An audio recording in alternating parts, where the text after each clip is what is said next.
কক্সবাজারে ১২০ কিলোমিটার দীর্ঘ সমুদ্র সৈকত ছাড়াও রয়েছে অর্ধশত পর্যটন কেন্দ্র। এসব স্পটে দিন দিন বাড়ছে পর্যটকদের বিচরণ। ঈদ উপলক্ষে বিনোদন প্রিয় মানুষের সংখ্যা বেড়ে হয়েছে কয়েক গুণ। ভ্রমণ নির্বিঘ্ন করতে পর্যটন পুলিশের সঙ্গে কাজ করছে আইন শৃঙ্খলা বাহিনীর অন্যান্য সদস্যরাও। কক্সবাজার প্রতিনিধি ওমর ফারুর হিরের রিপোর্ট। কক্সবাজারে পাহাড় সমুদ্রের মিশ্রিত সৌন্দর্যের এই লীলাভূমিতে দীর্ঘতম সমুদ্র সৈকত ছাড়াও রয়েছে অর্ধশত পর্যটক স্পট। সমুদ্র সৈকতের পাশাপাশি ভ্রমণে ভিন্নতা থাকায় আনন্দিত পর্যটকরা।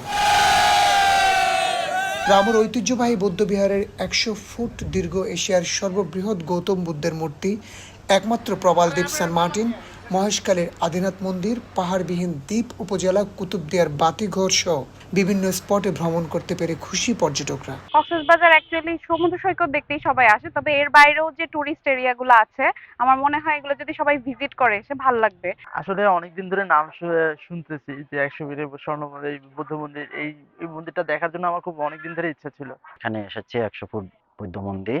এটাও একটা সুন্দর জায়গা। এরকম বেশ কিছু জায়গা আছে হয়তো আমাদের জানা নেই, তবুও চেষ্টা করি খুঁজে খুঁজে কোথায় সুন্দর জায়গা আছে, এই কারণে আসা আর কি। পর্যটকদের নিরাপত্তায় বিভিন্ন ধরনের পদক্ষেপের কথা জানিয়েছেন ট্যুরিস্ট পুলিশের এই কর্মকর্তা। টুরিস্টরা যে কোনো জায়গায় যান না কেন, টুরিস্ট পুলিশের সেবা ওনারা সবসময় পাবেন। 999 আছে, অথবা আমাদের tourist police help desk number আছে।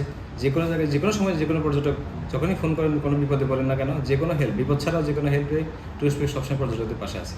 সমুদ্র সৈকত ছাড়াও পর্যটন নগরী কক্সবাজারে ছড়িয়ে ছিটিয়ে আছে অন্তত অর্ধশত পর্যটক স্পট। পর্যটন সংশ্লিষ্টরা বলছেন ভ্রমণ পিপাসুরা যেন এসব জায়গা ভ্রমণ করে যান।